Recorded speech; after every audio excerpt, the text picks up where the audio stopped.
Someone has already done and is already doing what you want to do. And no, they didn't fall into a rich family to do so. They were not born lucky. You know you can be more.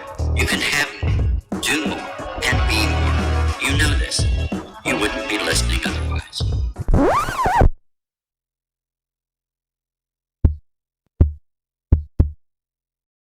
Hey, you guys. Thanks for tuning in to another episode of Millennial Market Talk, and I am your host, Mark Jones, and this is the show where we aim to empower and inspire, not entitle. And today I am joined by our guest, John Vale. John, how are you? Good, Mark. Thank you for having me on the show, man. Absolutely, man. It is good to see you. Good to have you on the show. Always good to see you. But before we get into what you actually do, why you're on the show, what you're going to be sharing with us, I've been opening up the shows with a little bit of millennial trivia. Okay. Gotcha. And a lot of the guests are on the cusp of millennial. So we're trying to determine how millennial you are based on my standards. And in this case, this is Lindsay's standards. Shout out to Lindsay. Thank you for doing this. So we've got a couple of trivia questions and I want to see how you do. Let's do it. You ready? Let's go. Okay. First one, the phrase, "Bye, Felicia," was first said in which 1995 movie? I have no clue. Bye, Felicia. Yeah, I hear it all the time, but I have no clue. I actually got this right. You got that one right? Yes. How did you get Friday. That? Friday. Wow. Damn. Right? I was like, wait a minute. That's right. Okay. Here we go. Number 2. Every millennial has a favorite Chuck Norris joke. What TV show did Chuck Norris get famous from? It was, oh man. Oh, crap. Chuck Norris. Walker, Texas Ranger. Walker, Texas Ranger. Yeah. Man. That's all right. Jeez, 0 for 2. Let's see here. Okay, so for bonus points, give us a. There we go. Now, well, not everybody remembers the Walker, Texas Ranger. Yeah. But we all know Chuck Norris. So tell me a Chuck Norris joke. Chuck Norris, a joke. Golly, Jesus. Man, there's just so many of them. There are a ton. There are a ton. I can't think of one specific. I'm not one to tell jokes. Corny jokes. No. They're all dad jokes too, most of them. I'm gonna miss that bonus. That's all right. The one that I gave to Lindsay when she was asking of me was, and I couldn't think of one offhand, so it was the lamest one.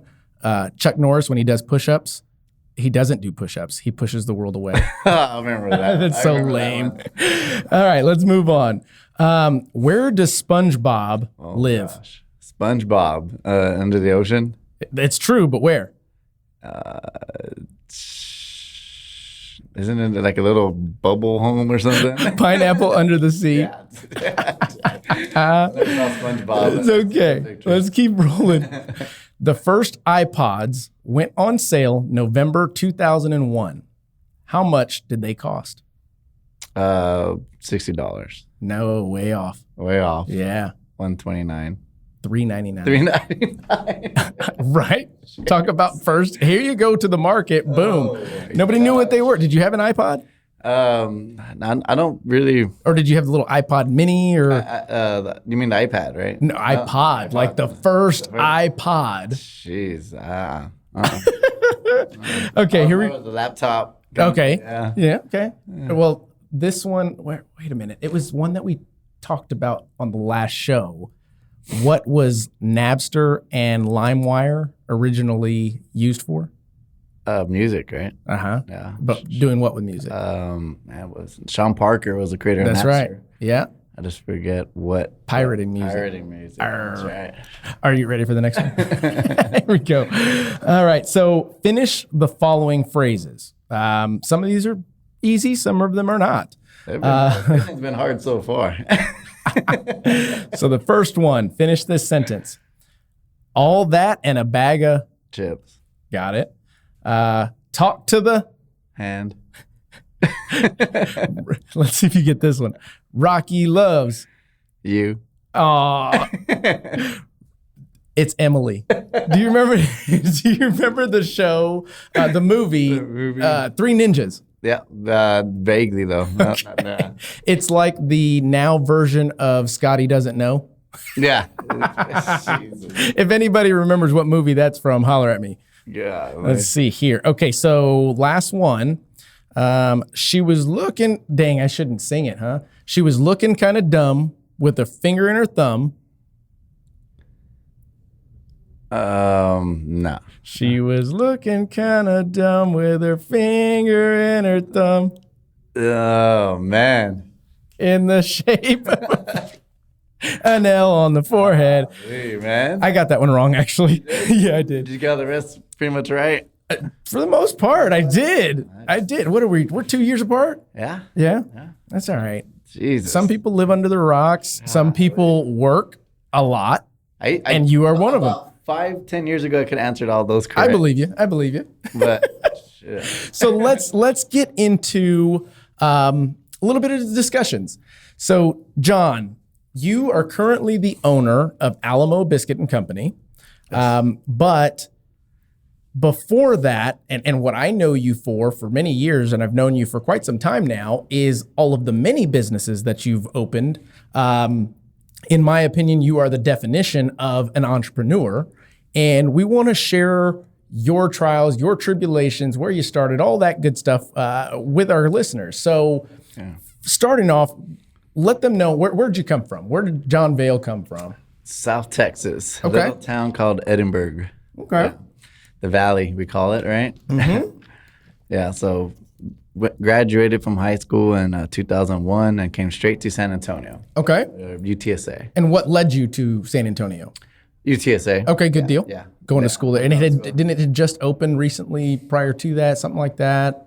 UTSA? UTSA? Oh, they've been around for, I think, the late 70s, 80s. No way. Yeah. I didn't know that. Wow, okay. Yeah. So it just started getting bigger. Bigger. Yeah, that makes sense. Yeah. So Especially let's see. From that point, tell us about your upbringing. I mean, how'd you grow up? So I grew up, actually, I was raised on I want to call it a ranch. Okay. I grew up in kind of in that livestock kind of tradition, raised cattle.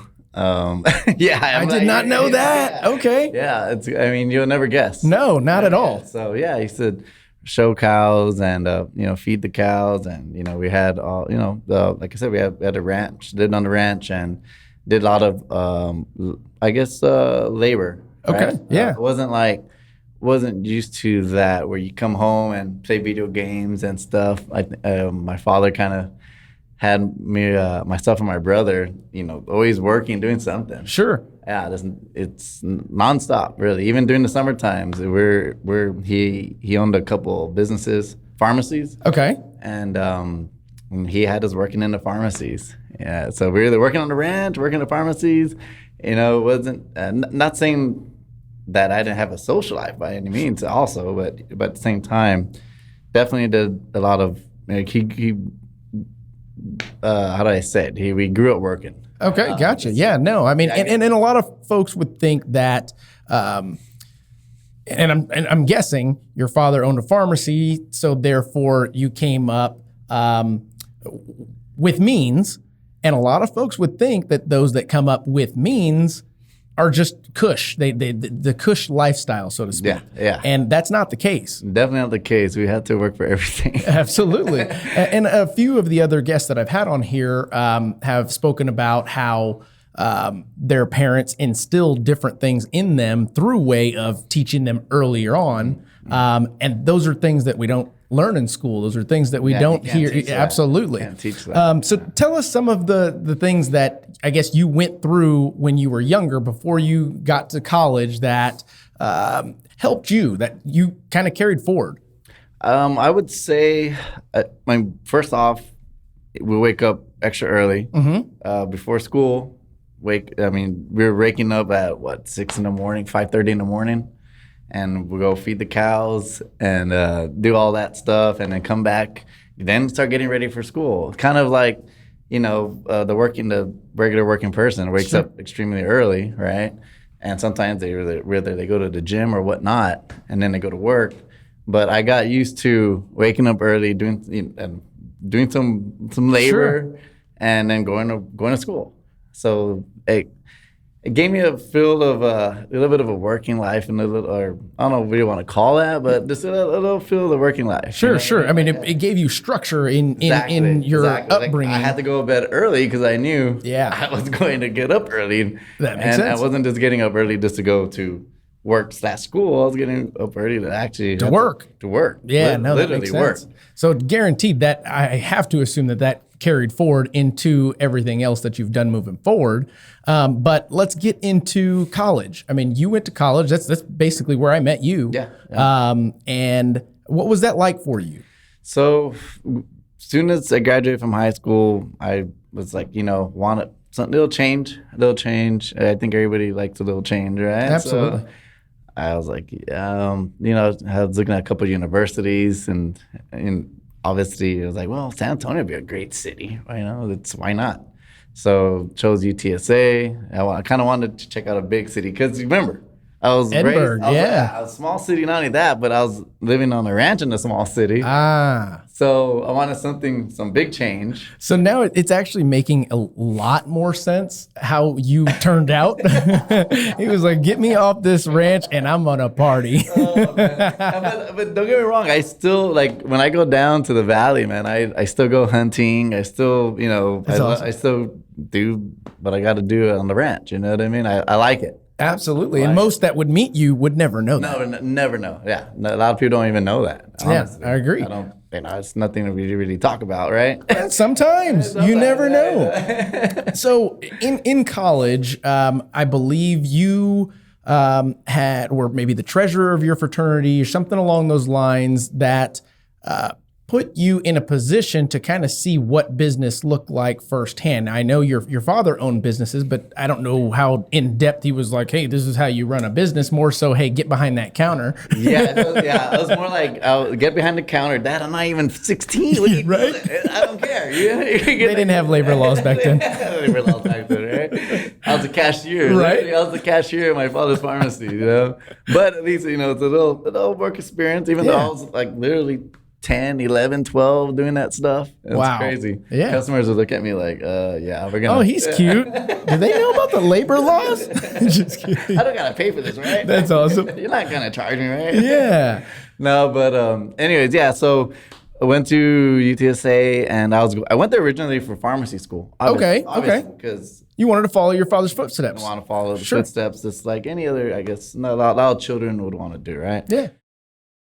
So went there for pharmacy school. So in reality, I'm a biology major. Okay. My actual degree I got from UTSA is a biology degree. Okay. So never got a business degree. I have a bio degree.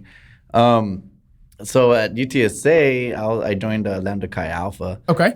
And I became the social chair there, and I was in charge of fundraising and for the fraternity and this and that. And it was kind of there where I kind of got a feel of a little bit of the business side. Okay. A little bit, just because, we'll meet as officers, and we had to, all right, guys, we need to raise some funds for this event or for that event. Right. And, all that fell on me. And even though, and I want to point this out, you were not the treasurer, you were not in a business path as far as degree went, you knew a little bit about money and things of that nature just from seeing your basics. Basics. But you were in a position of social chair, which that is really where the money comes from, is the revenue, so to speak, for a fraternity. Yeah. Other than fundraisers, so to speak. But Well, I'd rather go. You're the fundraiser. How do you do that? Let's throw a party. We'll charge them. We won't charge them. Done. So exactly. I did really well doing fundraising events. Social events, and that kind of led into the first company I founded with a couple of the partners. Okay. And that was called Paper Napkin Productions. Okay. And I remember. Absolutely. I think everyone at UTSA remembers that company because, we wouldn't only just do, Jettle Fest events. Right. No, they were huge. Or Nickapalooza. Absolutely. Or we would also bring big, I wouldn't say big names, but I guess large names. Well, I mean. Big enough names. Big enough names. We'll bring down Vanilla Ice. I was going to say Vanilla Ice is a big enough name. Yeah, man. We brought down Vanilla Ice. We brought down DJ Darude. Yeah. Billy Joe Shaver. The Yin Yang Twins. Yin Yang Twins. Yeah, so that's right. So we did a bunch of concerts like that. So that was my first experience with actual, LLC company. Sure. Being 21 years old. Right? And really had no understanding of it, but you knew I had a concept. I've got a product or a service. There's a margin in it. Yeah, exactly. I've got my expenses. They tell me to open a business account. This is what I've got to do. Exactly. So it was pretty cool because we had to, obviously the entertainers called X amount of money. Mm-hmm. So we knew we had to sell X amount of tickets. Yep. And so it was to me, that sounds almost like you eased into business because you were able to determine your fixed costs pretty quickly. We rented this space. Yeah. Let me hear. You tell me. Oh, pretty much. You said it pretty straightforward there. We would go to. I would go to the owner of the club, right, or whatever the venue was, mm-hmm. and hey. Luckily, they already had a good reputation. Sure. That we had built, and I had built with certain club owners at the time. From my these days, we'd call it a following. Yeah, that's awesome. Yeah, exactly. So it wasn't that hard to go to any club in town and be like, "Hey, we're gonna throw a party. Mm-hmm. What can we do to rent it out?" No, it was kind of like, "Yes." We want you. Absolutely. It wasn't no question about it. So that was we're fortunate for that. So it was a little easier for us. But then again, we built that following. Sure, absolutely. So at that point, we took advantage of that and parlayed it with bringing in big names and mm-hmm. selling tickets online. So that went really good. It was an experience. It was a fun experience, but it was something that we did it for a few years, and then I was, me thinking bigger, always thinking bigger. Sure. Always thinking bigger. I was like, you know what? I think it's time for me to, own my own club or level up. Yeah, absolutely. Level up. So from there, I opened up a bar when I was a senior at UTSA. Okay. I was 23 years old and opened up my first brick and mortar business. That's awesome. And more so, what made you decide to do that? Was it I want to work for myself? I believe I can do this on my own. What was the reason for that? I want more? I think it was I want more. Yeah? Yeah, it was I want more. That makes sense. Sometimes I'm a little too ambitious. I don't know if there is a too ambitious in my opinion, because a lot of people would say that to me. I've heard it throughout my life. Yeah. You're too ambitious. What does too ambitious mean? I have ambition to be better, to make things better, to help more people, etc. But what is too ambitious? Where's the cutoff at? Right. So and I will. I guess confirm or attest that we as entrepreneurs are the hardest critic on ourselves. Oh yeah. So you saying I'm too ambitious, you're kind of harsh. Absolutely Being harsh. Yeah. So you jumping into in the name of the bar. It was the View. The View. There you go. The View Tequila Bar? It was the View Tequila Bar. There you go. And then that was the first 2 years. Yeah. And then the last 3 years, I transitioned into more of a bar and grill. Okay. After some mistakes were made. And what were those mistakes? Well, I jumped into the bar business without a business plan. Okay. I was 23 years old. Yeah. What is a business plan? What is a business plan? I remember. And I'm a biologist. Yeah. So I was, I really didn't. That was my mistake that I made. Okay. But it was a very great learning experience mistake. Sure. Because without, when I jumped into something that I shouldn't have.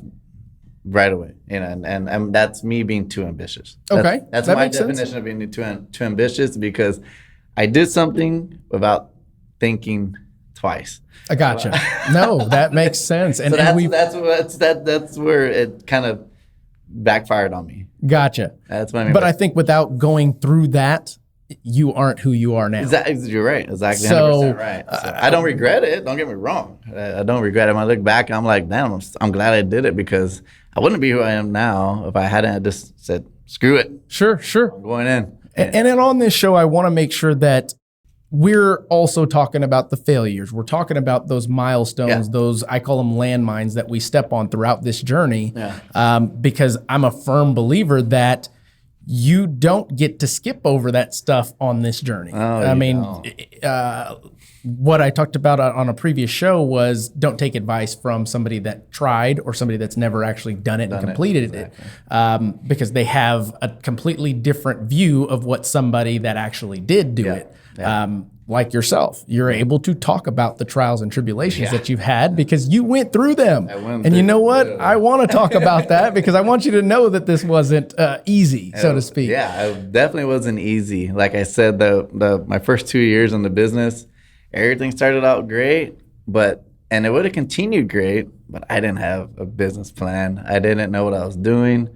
Things were just moving way. It's a fast lane. Absolutely. Especially the bar business. Absolutely. Fast lane. And being that I had the perspective of, I don't know if it's saying too much, but being able to see your business grow from the financial side of things, being behind the counter, taking the deposits, et cetera. I don't know if you remember that. Yeah, I do. I know that mom and dad weren't there to give you money for this stuff that you're doing. And I can say that to the folks out there, and perception is reality out there. So people would look and see, oh, John Vale, he's opening up a club, or he's opening up this, he's doing that. He's got mommy and daddy money. Yeah. No, that's not how this happened, guys. So to go on that topic, my dad actually, I didn't tell my parents I was opening up a bar until a week prior to the grand opening. What? You do it via invitation? No, they actually found out through a friend of mine. They go, wow. Hey, that's awesome. Your son's opening a bar. They ran into each other at the grocery store or something. And they're like, hey, that's awesome. Your son's opening a bar. And my dad right away freaking was like, what are you talking about? And so then he calls me. Oh, wow. And he's like, what the hell is this? Wow. He got pissed. I'm sure. He got so pissed. He actually tried to call TBC to revoke, try to do whatever he could in his power to get my liquor license revoked. I believe that. I do believe that. You can't. Now when I look back at it, like, he was so. You got me. He's a parent. Yep. Who I wouldn't want my 23-year-old kid opening a bar. I totally get it. Liability, risk. There's so much that goes into that. It's just exposed to a bad environment. It's in general. It reminds me of the movie Dazed and Confused when the kids show up at the door, knocking on the door. Here, we're here for the kegger. The parents open the door. You're like, oh, nope, it's not happening. I love that movie. See, if you had asked me some questions on that movie, I would have got them right. It'd be cooler if I did. Yeah. Would have been a lot cooler. That's awesome. So you going through, and I want to put the perspective back in play. Sorry, we went off on a tangent there for a second. You opened the bar. You then went through some trials and tribulations of determining all kinds of stuff, which I would imagine to the point where, like I said, it went great for the first 6 months or 8 months, and then that's when the problem it wasn't the customer. I mean, how do I say it? It wasn't the customers or the business wasn't there. Okay, there's customers. We're slam packed. Sure. It was the internal operations that killed me. The business side of things. Mm-hmm. I could get people to the club. Absolutely. But now on the operational end, I didn't know what I was doing. Okay. So I totally screwed that up. Gotcha. Badly. To the point where, I almost, after the first 2 years, I was at the point where I was like, you know what? I'm losing my ass. Yeah. Like, I'm losing my ass. Might be time to throw in the towel. Might be time to throw in the towel. I was already down to like, man, I think this is it. I'm going down. So what changed that outcome? I was like, you know what? I'm just I'm not one to quit, man. Okay. I'm not one to quit. So I was like, I know I could still make this work. I'm 25 years old now at the time, and I'm still young. I still got time to make this work. It's not, you know what I mean? I got too much. I got all my money invested. Sure. I don't have no savings. That's right. Point. So I got to make it work. And that seems to be a reoccurring theme throughout these when I interview or speak to different entrepreneurs is they go all in their businesses, and there is no opportunity for failure on a larger level because it's all there. So that whole safety net concept, it's not there. It's not there, and that's where that's kind of where I start. I was literally I don't know for like a week or 2 weeks where I was just so like out of it because I was thinking, this is going to be a big decision of my life. Yeah, absolutely. It really is. So I was like, the way I am, I was like, I don't quit, man. So I put my chin up and just freaking said, this is it. I'm going to revamp it. Okay. I'm going to change. I'm going to turn it into, I'm going to start opening up for earlier in the day. Okay. I'm going to get the kitchen going. Okay. I'm going to make a bar menu. And to get away from the whole little club lounge crap. So in essence, you grew up. I grew up. Right? Those 2 years was probably one of the most valuable 2 years of my life because I learned how to finally run a business. I gotcha. Yeah. And I think that is... It came at a cost. No, I believe you. And I've been in the same situations with multiple businesses that we've opened and failed and continued or said, okay, we need to change this. Yeah. But the concept behind learning and going through those failures, I think a lot of folks believe that because I went to school for business, like not me, which I did, but never graduated, but because I'm going to pick business or entrepreneurship in college or something like that, it doesn't teach you the real nitty gritty. It doesn't. So I would still, to this day, if you asked me, John, if you went back to, you're a freshman at UTSA all over again, would you still pick biology or do you pick business? I'll pick biology. Yeah. And because it wouldn't have changed much. Yeah. It really wouldn't. I think business, you could learn a lot on paper. Sure. But at the end, for example, you asked me to choose to hire a guy from Harvard or a guy who's been 20 years in the workforce. Trenches. Yeah. I'm going to take the guy, 20 years. And I'm going to take experience over paper. Too. Any day. I'm going to take experience over just paper. That's the way. That's me. And I'm right there with you. And a lot of people are the same way, but there's still this narrative of the other. And then that's okay. I don't knock college at all. Yeah.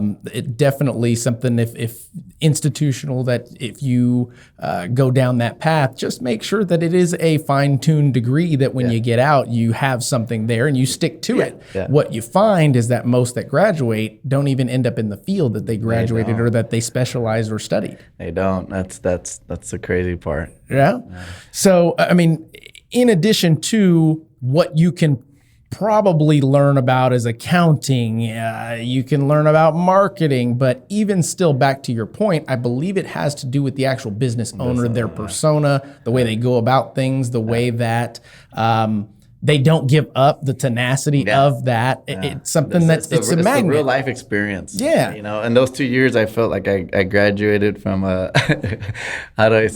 doctorate. Yeah, no, absolutely. And probably wearing on you. Health wasn't the greatest, not sleeping, worrying, all of that good stuff. But I took what I learned, those couple of years, and then I implemented with the last, 3 years. Okay. And I say 3 years because I had a 5-year lease. Okay. And so those last 3 years, I finished up the lease, and it was good. The last 3 years were great. Actually, it was awesome. I was like, man, I should have done this from the beginning. Had I known, I had done this from day one. It would have been great. But regardless, I wouldn't have continued after the 5th year. Actually, already after the 3rd year, man, the bar business is wear and tear. I was tired of going to bed at 6 a.m. I don't blame you. And I was tired of being there all the time. Yeah. Because bar business is one of those businesses where you have to You have to watch. constant watch. You got to watch. They're sticky fingers. So yeah, so it's just, There's a lot of cash. I've been through so many different employees and so many problems, so much. Just thinking about it, Gives you anxiety. Never do a bar business again. I mean, don't get me wrong, nothing wrong with them, but it's not the bar business in particular. Is definitely not for me. The late nights and all that stuff. Yeah, no, totally get it. Now we say that we're older, but at the time it was like, this is genius. Yeah, at the time, everybody And it wants to open a was. bar. Everybody wants to open a bar. They're like, oh, a bar is gonna be fun. And like that, I was that guy. Yeah. And after 1 year, this is like after 2 years, this is like, what the hell am I thinking? Like, I'm tired of waking up at noon. I'm tired of waking up. Who wants to wake up at You miss half the day. Yeah, who wants to wake up at that time? Yeah, you're I right. don't know. It's just not. And as they say, the only thing that you find after midnight is nothing but bad stuff anyway. Yeah, exactly. So it's just nothing good out there at that time. So after the bar scene, after the View, what happened? So after the View, after being there 5 years, like I said, I left on a good note. After I put the fire release, I was like, all right, you know what? I'm going to take a little chill pill, relax, and I was ready to. I put my hunt on for a franchise. Okay. This is any reason behind wanting to go franchise versus another industry? I mean, you had already kind of gotten into the food and beverage. Kind of. The thing is, I didn't want to make the same mistake. So the bar, like, if I was gonna open another bar, I would have just opened another bar without doing a franchise, right? But I wanted to get like into the food, more food. Okay. Strictly food, a little bit of alcohol, franchise, like whether it's a burger franchise or any decent franchise. Gotcha. So that was I was like, I'm not gonna make the same mistake. I'm gonna go in there with the franchise someone that has a system. Right, gotcha. A system in play. Because you've learned how to manage a system that you created, but if one is provided for you, it's like, I'm acing this. Yeah, I'm acing this, exactly. So I was like, you know what, I'm just going to get something that has a working system, which is a franchise. Most of them, right, you think. Not all of them, though. But so I was like, I took a couple of years and so I could choose what. Sure. I just didn't want to jump into a franchise. I didn't want to do like if I do the right bar, away. jump in right away. No, I was like, sit back and scope it out and see which franchise will fit me best. Okay. And in the meantime, I'll do some recreational things also, and I dabble with the stock market and mutual funds and all that stuff. But at the same time, and I know you as well. Yeah. We're doing the poker thing. Absolutely. So. Doing that whole running some poker games. Yeah, and the reason being is you had already made the cash, essentially, from the businesses that you opened, and you were your own boss. You're not punching a clock. You now can technically, if you wanted to, take a break, reevaluate. What do I want to do next? That's what I did for a couple of years. I mean, when I say a couple of years, not like a lot of years. No, absolutely, It's just literally like a couple of years, and then about 2 to 3 around there. But at the same time, I was still doing shaking and moving. I was still shaking Entrepreneur. and moving. Yeah, I was still shaking and moving. Yeah. With my funds, just because you can't have them just sitting there. Right? Absolutely. And that's one thing that entrepreneurs cannot stand is money just sitting. Sitting there. No, exactly. If it's not growing or it's not working for you, then what's it doing there? What's it doing there? Exactly. So finally, I chose the franchise that would fit me best. It was BurgerFi. Okay. I remember that. Yeah, so I love the whole all natural burgers, no hormones, no antibiotics, nothing wrong with that, Not at all. And they have beer and wine. Yeah. So you had a little bit of both worlds. Yeah. Nothing crazy, but a little bit of both worlds. And so my last business, I had a very rough time with the landlord. Okay.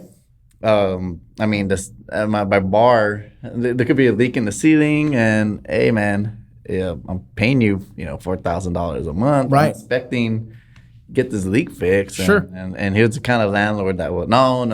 It's probably your clients dancing on the roof. Stuff like that. Like stupid stuff like that. Yeah. And I was just like, nah. It's like, it was just being at the mercy of someone else. Yeah, exactly. And I was just tired of that. So I made it sure on my next business, which is going to be the franchise, my plan was to purchase some property and then and then take a loan against the property to help with build the business on the property. So that's what I managed to do. Okay. And so that being said, you own the building. Even though you had a franchise, you own the building that the franchise was paying rent to. Exactly. Boom. Okay. Yeah. So own the property, but I built the building to put the business on, right? Mm-hmm. But the franchise, they don't pay, they still don't, they're not in charge of paying the rent because I'm still paying the rent. It's still your P&L. Yeah, it's your P&L. Yeah. But runs the P&L itself from BurgerFi to John Vale LLC as the holding company. That makes sense. That's what I did. Have you ever seen like the movie The Founder? Absolutely, yeah. Okay, kind of something like that. Mm-hmm. Where I kind of protected myself. Correct.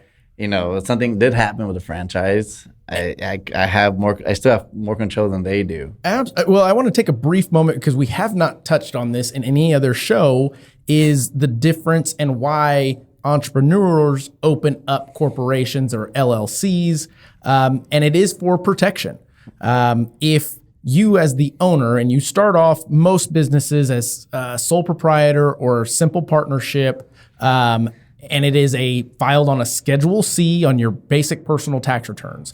And then from there, as you expand or as you diversify your businesses, you then want to protect yourself because let's say John were to have opened the first business under his own personal Schedule C, which he could have done. It'd been crazy of him, but he could have. And something happens to where a patron is trying to sue The View. The View, yeah, exactly.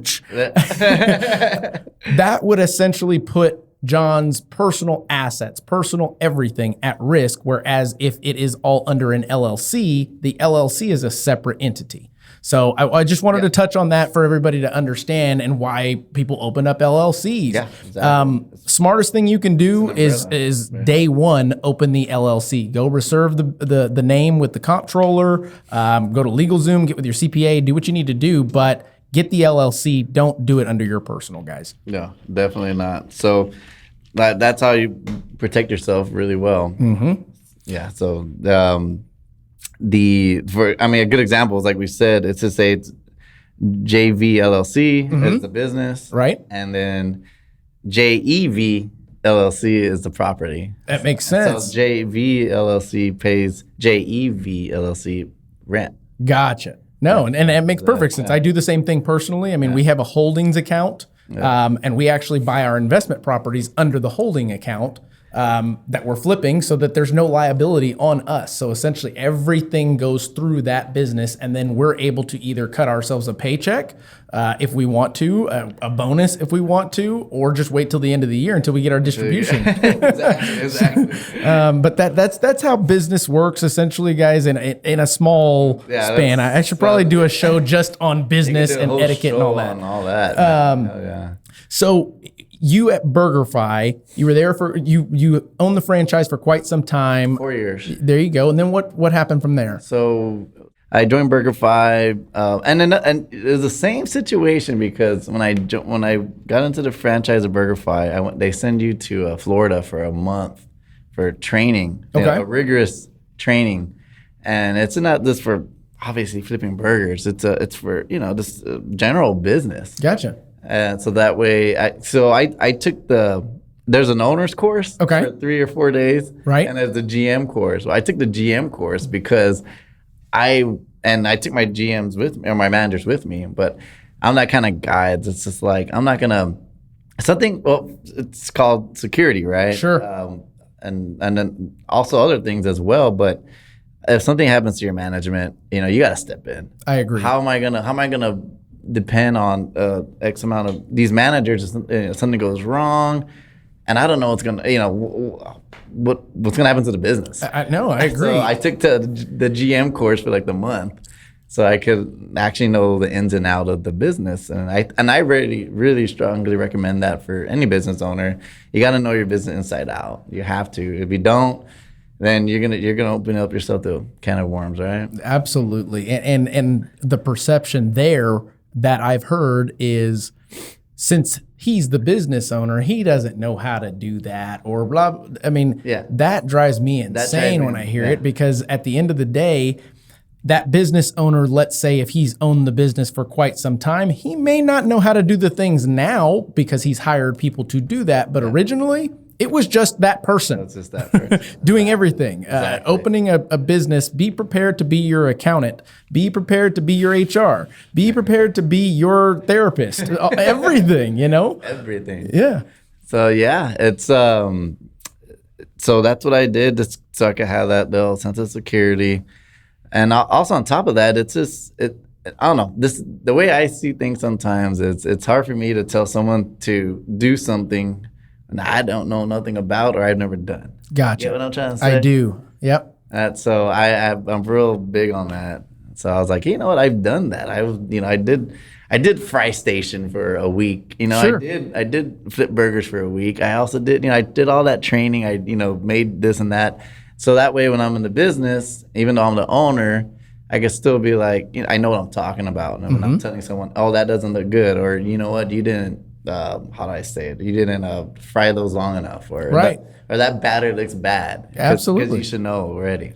And most would go, oh, you don't know what you're talking about. When it's like, move over. Yes, I do. And now you're fired. Now you're fired. No, John is not like that, nor am I. But that'd be cool one day. I'm kidding. Not my character, but that'd be no, cool. mine That'd be either. It would. I'm just kidding. Come back here. I'm just kidding. Same thing. I said the same. So, BurgerFi, going through the training, you had the business for 4 years. You then yeah. What happened from there? So yeah, that's a big question, right? They're like, well, what's going on? Like, well, how's everything going? So yeah, BurgerFi was going great. Okay. It was going good. I even, in my building that I have there, I even opened up a kids play another separate business, a playland center. So it complemented burgers, playground. So the birthday, it was called Kids Inc. Okay, I remember. That's very cool. Yep. Yeah, so there'll be a bunch of birthday parties there, and I did it to complement BurgerFi. Okay. So anyways, after a while, after 4 years and a franchise, you're paying royalties, and these royalties, they add up. I mean, it's like a mafia system. Yeah, it makes sense. And I don't mean to say that in a bad way because I have nothing against franchises and nothing against BurgerFi. But if you had to compare it, it's like a mafia. Like a mafia system. Yeah, they come in because you own everything. Absolutely. But they come in there and tell you this is how you run it. And this is how you run it. And then pay me. So it's like a mafia system. No, that's actually a really, really good analogy. So it's like, all right, you want protection? All right. Awesome. Protection from what? Anyway, so they, I just, giving them X amount of money weekly, because, I got to do a percentage. Sure. It got old, right? Gotcha. It got old. And I was like, you know what? I signed up for this. I can't be upset. Right. This is another lesson learned in business. I did a lot of lessons learned throughout the way, man. Absolutely. And it's just like, I didn't think it was going to be that bad, but and it wasn't bad. Don't get me wrong. It was good. But it's just after a while, I'm like, man, after 10 years, I could have saved $1 million if I wasn't with them. Right. Literally, that's, they really would have came out to. Right. So, us business people, we calculate all our pennies and then because we want to do something else with that or whatever. Absolutely. So I'm just thinking like that's $1 million I just threw away in 10 years. And you're cognizant of that by way of trials and tribulations. Yeah, it's like, wait a minute, that extra, you think it's a small amount, but then it adds up, you said. Yeah. It's a good concept for most to to try and understand that. You can foresee the future on things like that or try and predict it, but you can't predict the moments that are unpredictable. So but it's like I knew what I was signing up for. Right. I knew they're going to be taking royalties. Obviously, it's all in the paperwork. But I didn't see it as that bad. In the beginning. At the time. Because you know what? You look at it as they're helping me. Correct. I'm using their brand, their name. Yep. So, but after a while, when we mastered the system. Yeah. And then you're like, you know what? They're not doing anything no more. What are you doing for me now other than holding your hand out? Exactly. Mm-hmm. So like 4 years later, you're just holding your hand out now. Literally. Yeah. So that's when it got kind of annoying. So that, and me being me, Right. I was like, all right, this is my too ambitious. That's coming right. to play again. Time, here we go. Here we go. So I load up another punch, and I was like, you know what? I'm done. I'm not gonna. I'm tired of being, in this At the mercy of. Yeah, the mercy of you guys and this mafia system. I make it sound so bad. It ain't that bad, but I just say mafia system. Like kiss me. That's right. Kiss my ring. But anyways, I was just like, guys, and it's a 10-year contract. Yeah, wow. I'm yeah. in my 4th year. Okay. So I was like, you know what? I'm gonna have to pay a lawyer up, and hopefully I could get out of this contract somehow, because they have the right to take over your business. Sure. Literally. Completely. Completely. They could come in. It's like that movie, The Founder. Yeah. They could come in there and they have full control. Now, And you signed it. And I signed my life away. So, but the smart thing I did, which I was already, this is the only reason why. I was going to ask about this, but I think I know. Go ahead. The smart thing I did, and I already prepared for this, is for worst bad case scenarios, the property own. So they would essentially I'll be their landlord. And I could put the price on Whatever you want. I want on rent. That's right. So they got that right away. Absolutely. So that That's very smart. So 2 things I want to mention here. Number 1, as soon as you can gain control of your own destiny like that, do so. Take the risk. As long as, especially on property, especially on commercial property, especially on land, those things don't really lose value.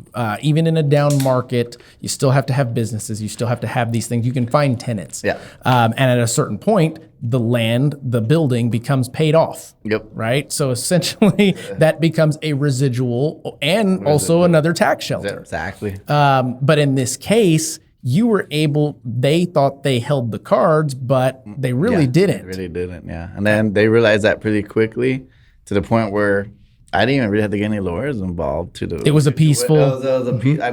My lawyer did get involved, but it was just to let you know I'm here. Like he talked. They're both lawyers talked, and we kind of put our side, they put their side, and after that, it was like there's no need more for lawyers, because they kind of just. You know what, John? You were good. That's right. Franchisee. Best of luck on the future endeavors. That's awesome. Hey, just try to do anything with burgers, okay? I was like, you got it, man. I'm tired of burgers already. That's awesome. And then the second thing that I wanted to mention about that situation is, yes, you own the land, you own the building, but you also maximized what you could out of the space by opening another income or revenue generating business. So the building is it was originally built for BurgerFi. Okay. But it sits on an acre, so that was just too big for one business.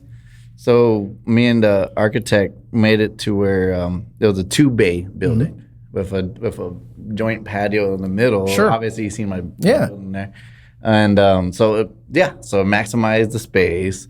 Of course, the Kids Inc. thing was I could have easily rented it out to whoever. Sure. But me being me, I was like, nah, I'll just do another business there, which I did. And maximizing the space. But like you said, I could still do a residual income and lease it out. Absolutely. So that concept that he's talking about in the food or business industry can be the same with any industry if you need a brick and mortar. So the way that you set that up is you build or buy, renovate, what have you, the spaces, the actual commercial building or building space. And if you need the whole space for your business, great. But if you don't, even better, because now you can parcel it out and lease those spaces out and essentially pay yourself back or pay it off through way of somebody else's funds. The same concept of investment properties. It's the same thing with business, guys. And that's if the sooner, the better. Sooner, the better. That is exactly right. Well put. That's when I had the idea for Alamo Biscuit Company. So now let's get into that now. We've gotten, I think our folks know exactly who you, well, not exactly, because nobody will ever know, right? Right. But we've got a good understanding that you are absolutely somebody that is a grinder. You are an advocate for the mindset of I'm not going to quit even though I fail, because in life and business, you're going to go through failures. Oh, right? yeah, obviously, I did. So the next step for you, you've done your own thing, bar scene, graduated from that to doing more food and beverage, then did the franchise thing, and now it's time to do your own thing. Yeah, my own concept. I was like, you know what? Time for the big show, the big boy show, right? I graduated from the food and whatever restaurant thing now, and I was like, so going to Alamo Biscuit Company, that one was a risk, like as far a huge risk. I mean, restaurants are the number one businesses that for turnover. That's right. Turnover and failure. Right. I think only like 15% of restaurants make it. That's right. If that, I don't even know. Somewhere around there, some crazy statistic. Of course, statistics don't even. I agree. I don't even look at them. Like, that sounds good. Whatever. Yeah. Go ask different people, maybe. I don't know. Yeah, exactly. I don't look at statistic numbers, so I don't even know that number is right. But anyway, I just know that it's a high failure. And I was like, man, what can I do here? And mind you, this is before I already had a plan going into with BurgerFi. Before I got out, right? I already had this plan going. Okay. My own concept already. Okay, that makes sense. Toward the end, obviously, you got to have your ducks lined in a row, right? So I was like, man, what can I do in San Antonio that's maybe something outside the box? Sure. And I'm not gonna say biscuits are outside the box, but kinda the way that you do it. The way, yeah. So that's it's just when you think San Antonio, you think of tacos and Mexican food and stuff like that. And of course, there's all other kinds of restaurants, but there wasn't no like biscuit restaurant at all. And so I was like, and then I've told a lot of people, like I started telling my friends, like, hey man, what do you think about this? The concept. The concept. Yeah. You think what think it's gonna work? Dude, everybody, including my family, when I told my poor dad, he's probably like, I remember telling my father, he's like. He's like, they're probably ching gal. He's like, you don't learn, do you? That's awesome. So anyway, so I told my friends, family, and everyone just was like, no, like biscuits? What the fuck? Yeah, what are you thinking? What are you doing? Like, why? And I was like, and I didn't give a crap what the hell anybody said. I was like, you know what? And that's awesome right there. I think that is something that people struggle with, is caring what others think and to what extent and how it affects you and your decision making. Yeah. Most, I can't say all because I don't know, most entrepreneurs, we don't really care what you think. We're going to do it because it's in our mind. We know our work ethic. We know what we're capable of, and we know what we can push ourselves to. That's the way we are. And we've already been through failure, so bring it on. Bring it on. Especially after the bar. After the bar, I was like, bring on anything. Anything. Anything, please. I've seen it all. I've seen gunshots in the parking lot. Yeah. Bring on anything, man. I believe it. But it's like, you could tell me there's a 1% success rate. I'll be like, do it. I don't care. Sounds good to me. Sounds good to me. So you're saying there's a chance. There's a chance. That's awesome. Yeah, man. But so I was like, literally everybody like pretty much said, no. I think only one person, my friend David Padilla, was like, yeah, of course, that's a good idea. So what gave you the push? What gave you the confidence? Obviously, we know your history, but on this concept, what was it? I'm going back to BurgerFi school and all that stuff. I was in the restaurant in the franchise for almost 4 years. So that gave me the confidence to where I was like, I knew what I was doing. Yeah. They trained me well. Don't get me wrong. The BurgerFi program and their system, oh my God, immaculate. Yeah. I mean, it was flawless. That makes sense. So, and I learned a lot. I mean, it's a bunch of studying and testing. Sure. Literally taking tests. And it's like a rigorous program. And after that, I was like, man, shit, I'm ready. That's what gave me the confidence to do my own thing. So it's like, thank you, BurgerFi franchise, right? Absolutely. So the toll in paying them paid off in another way. In another way. Well, and it still paid off. Don't get me wrong. I still had great business. Of course. I was still profitable. It's still great business. Don't get me wrong. But at the same time, it was like I lucked out twice because I learned a lot. Made money, and then moved on to something else, and was able to get out of the franchise. Yeah, without no cost. Yeah, and I think the fact that you are I'm thinking back, did I pay my lawyer? That's awesome. The concept of learning from those experiences, I believe that us entrepreneurs are constantly yearning for knowledge. Yes. That's one of my big things is, investing in yourself. Sure. Constantly learning, man. That's how you invest in yourself, is constantly reading, constantly learning. I go to bed reading every day, man. Literally reading, because I love to learn more and more and more about everything and nothing. And I believe that's super important for people to, number one, those that know you, but probably don't know that about you, and the people that are going to see this, did you know that? But other listeners, they think once you've created the actual vision of your dream, your business, that you put it on autopilot. No.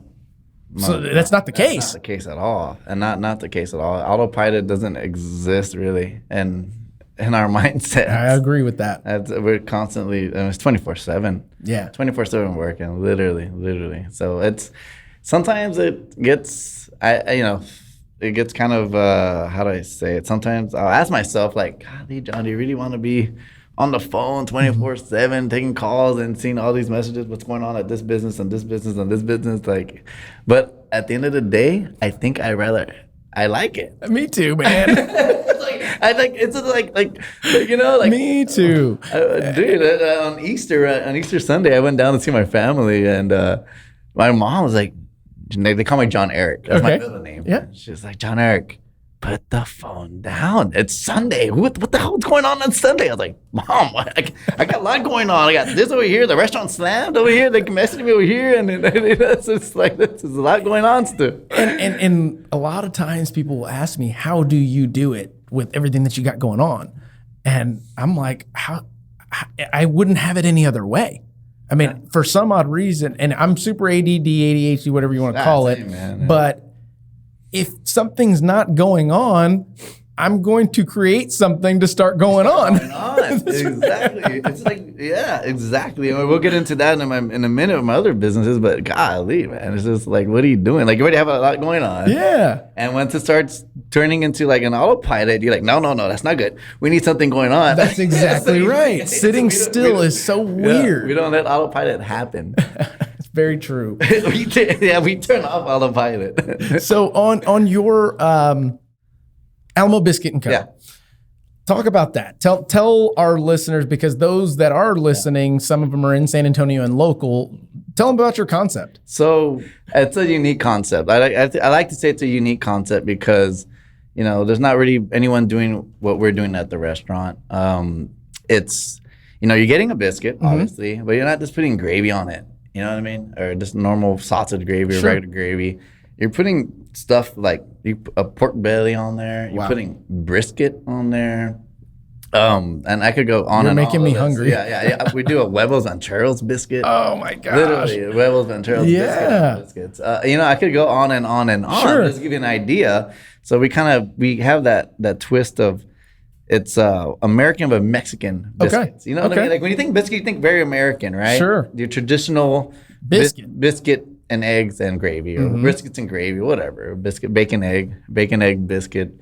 But we turn that little Mexican twist on there as well. I like that. And that's, like I said, the huevos and churros and stuff like that. The Texican. Yeah. We put some poblano gravy on there and some smoked sausage. Oh my gosh. So from that business concept, because it is your own, have you considered in the future franchising it yourself? It's funny that you asked that, because right prior to COVID, I was there were actually people reaching out from Dallas and Houston that wanted to license or use the name of the brand. Sure. And just, like a franchise. Pay a franchise fee and do your thing, but you're paying me. But at the same time, you've got to go by my guidelines. Yeah, exactly. And so that was right before COVID started, and obviously the last year, I think for everyone has been on a pause, right?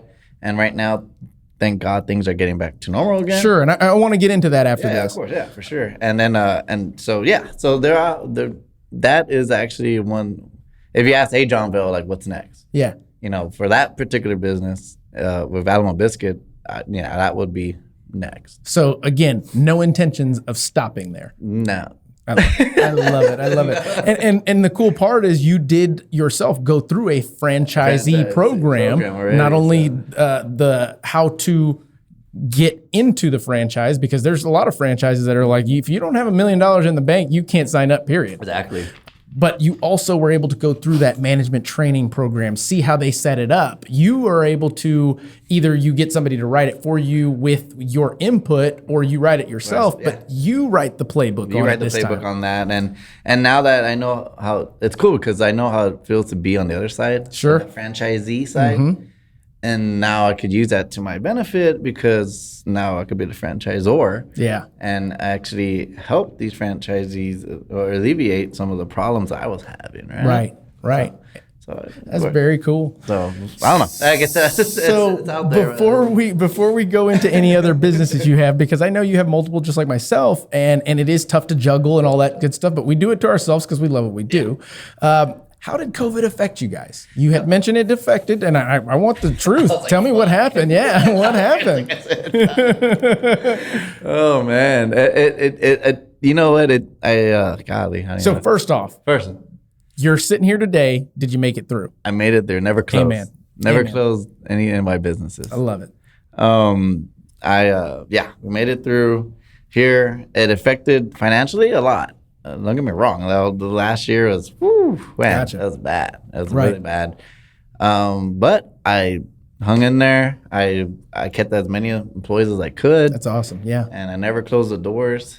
So And in those times, you as the business owner have to make very tough decisions. Man, dude, that's bad. A lot of tough decisions. A lot of things that we weren't ever expecting. You know? Sure. They really put us to the test. But you know what? I look at it as a good thing because now after COVID, shit, bring it on. Yeah, no, even again, yeah. Again, bring it on. And I've had others on the show that are in different industries, but I haven't had a restaurateur to be able to truly have a conversation about how COVID affected you guys.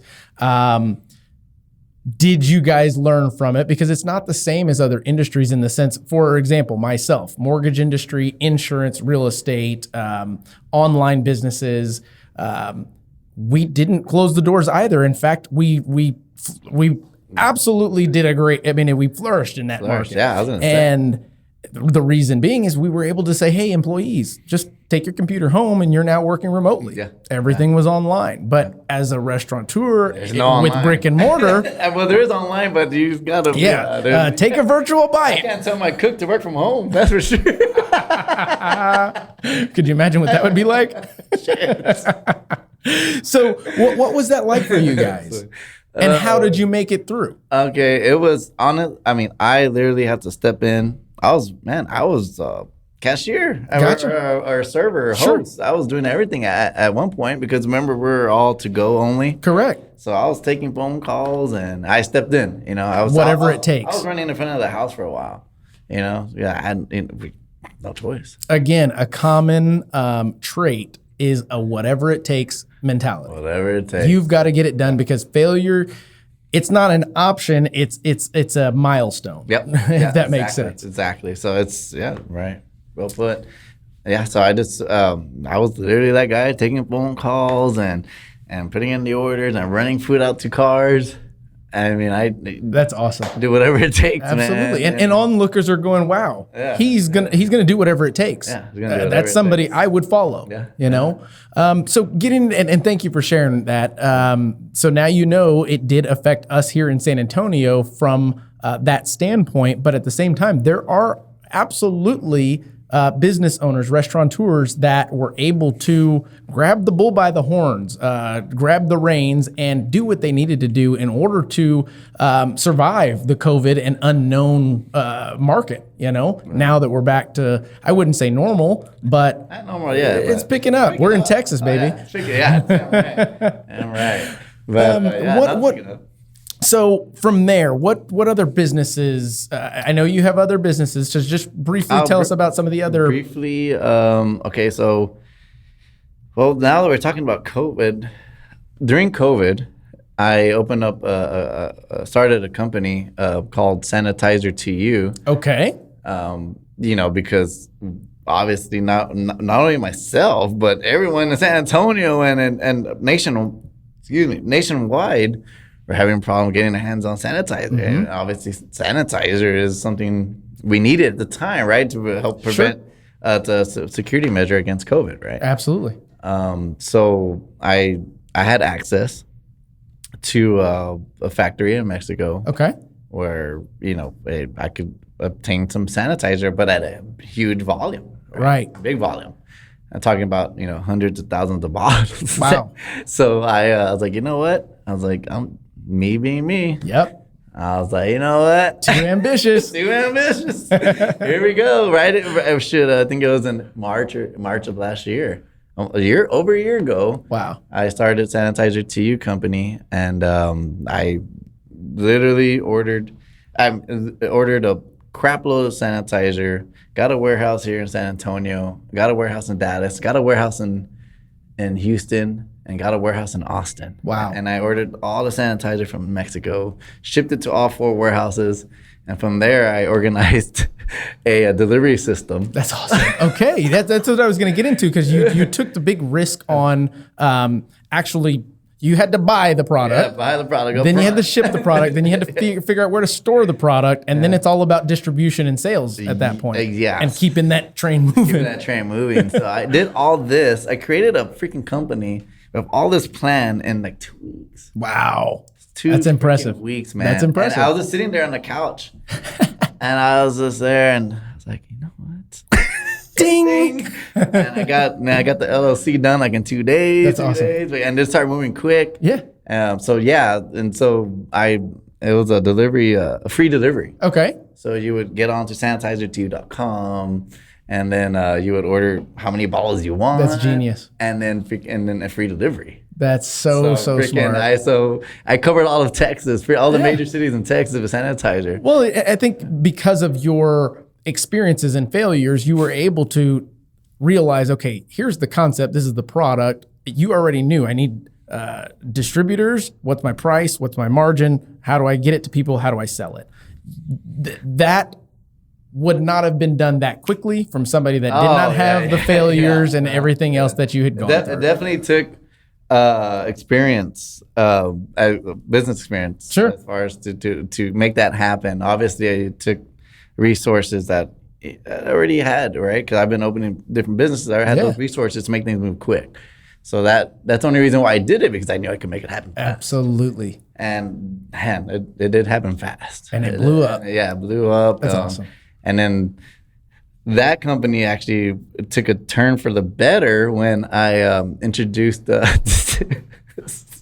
oh man, sorry, dude. Bring it on. I introduced the human disinfecting portal that you walk through to No the way. US. Yeah, man. That's awesome. So that thing, I didn't think it was gonna blow up that bad. I knew I'd pick up some traction, but I didn't do it. Went worldwide, man. No way. Went all the way to Europe. I had That's articles awesome. in Europe with my portal, dude. That's awesome. Yeah, dude, it was crazy. I didn't know that. I mean, I get on social media to kind of scroll and just like peck at the thing, but wow, I did not know that. Dude, I was congratulations. Freaking InfoWars was reaching out, and CNN picked up I was on a national cable. That's All awesome. over I had people calling me that don't even live in Texas. Sure. They saw me on the news. They're like, "What the?" That's awesome. I mean, it just went wildfire. But anyways, it was just I introduced.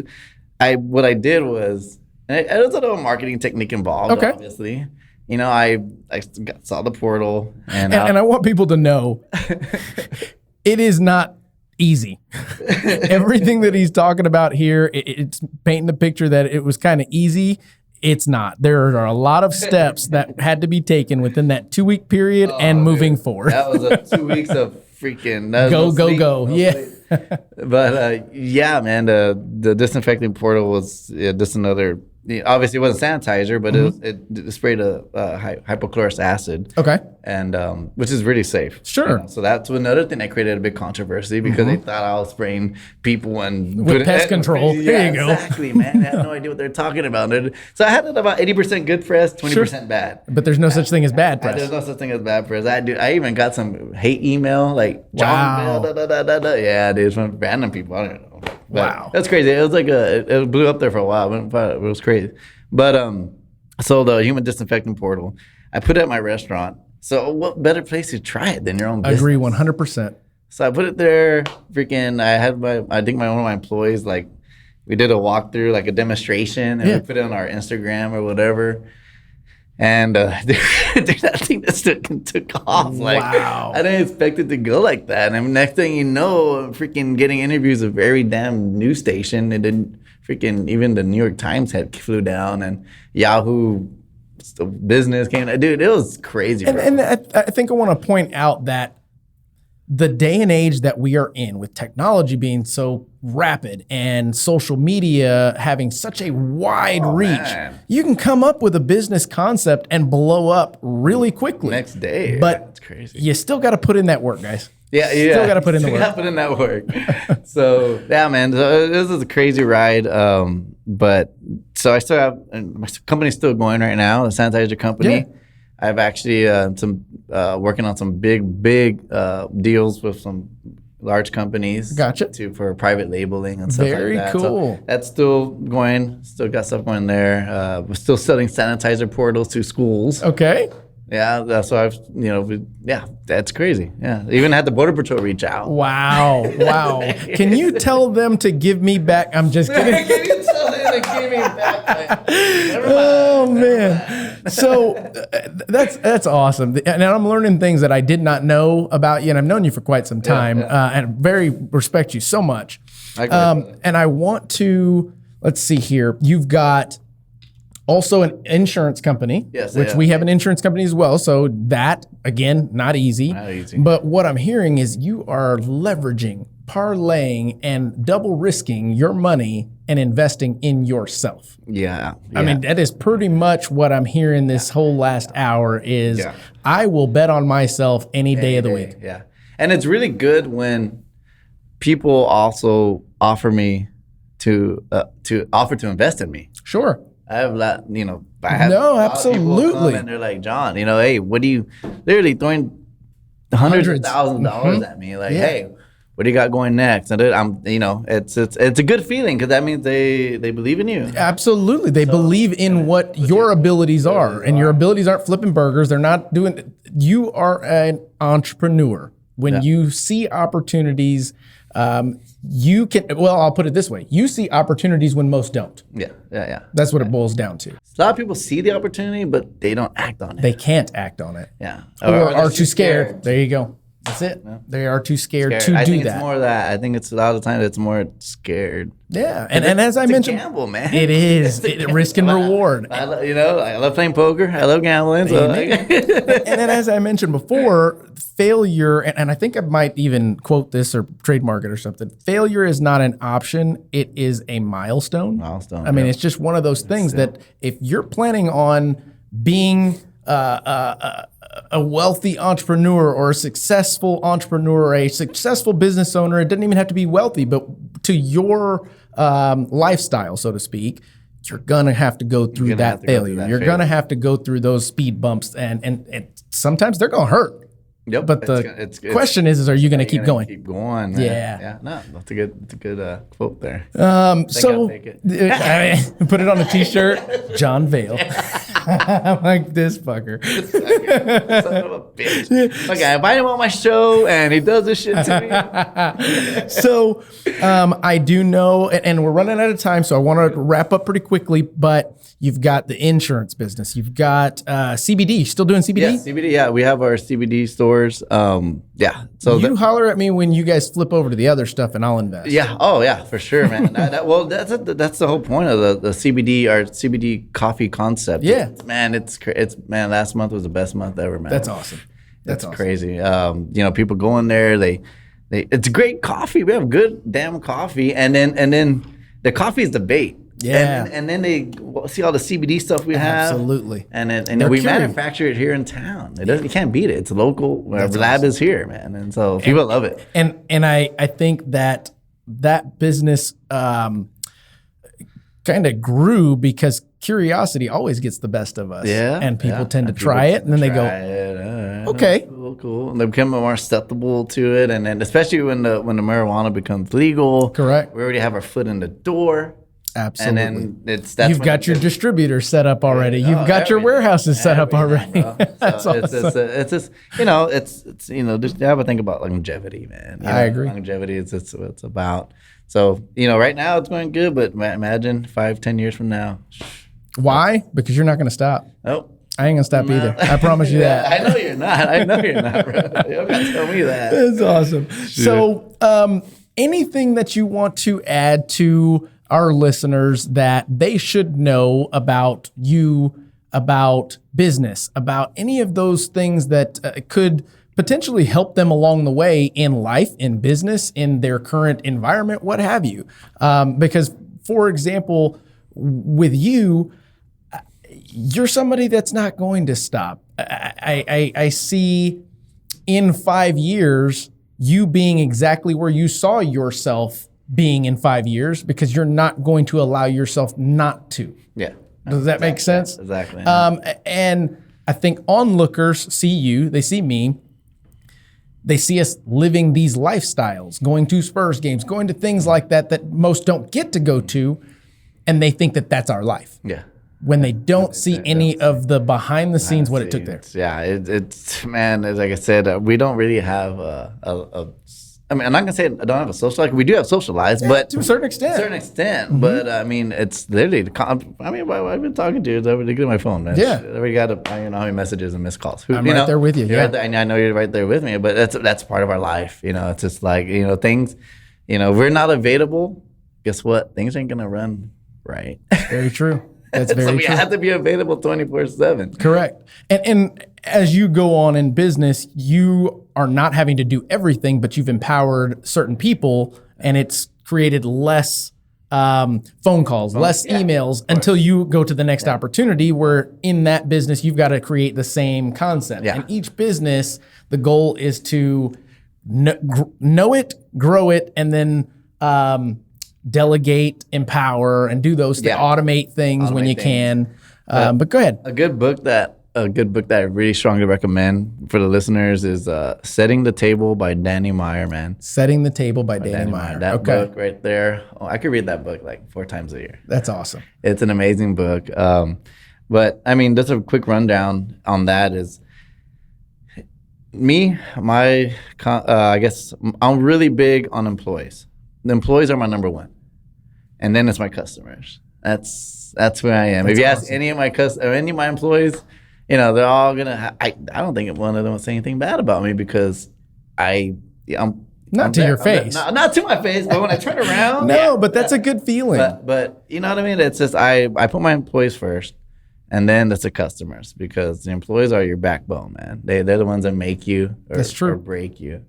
I always tell them, guys, I can have the best biscuit in the world, but if you are not doing your job, correct. Guess what? That biscuit just went through shit. Yeah, and it doesn't work. It doesn't work. Can it? Yes, but no, that's not what we're here to do. I love that. I love the fact that you are at the point that you can focus on the people and better their lives and give them opportunities to do things that they never thought they would. Exactly. And that's another driver. And in my opinion, it's a bigger driver than the money factor once you have the means of making the money, because you can always make that. You always make that. Yeah, exactly. So it's just, I've been real big on that, just taking care of employees, and it's helped me a lot. That's awesome. Putting the employees first, and it'll actually get you a little further than you can imagine. That's awesome. Well, John, I've learned a lot of things about you that I did not know, and I thought I knew quite a bit. But how would people get a hold of you? What if you want to plug all your businesses right now? Now's the time. Let them know what you got. Oh man, I guess I'm not big on social media. Obviously, I post something very rare, but Facebook is the best way to get a hold of me, man. Just Okay. John Vale. And you've got Alamo Biscuit Company, and that is where? On a medical center on Huebner Street. Very good. You've got, what's the name of the CBD? It's called Rodkeys. Rodkeys. CBD. There you go. Legal here in Texas. Okay. And then the insurance company. The Texas Associates Insurance. Very good. It pretty much runs itself with the people you got. Yeah, the office is there it's near South Park Mall, that area. Gotcha. And then you've got hand sanitizer to you. Sanitizer to you company, yeah. .com. .com.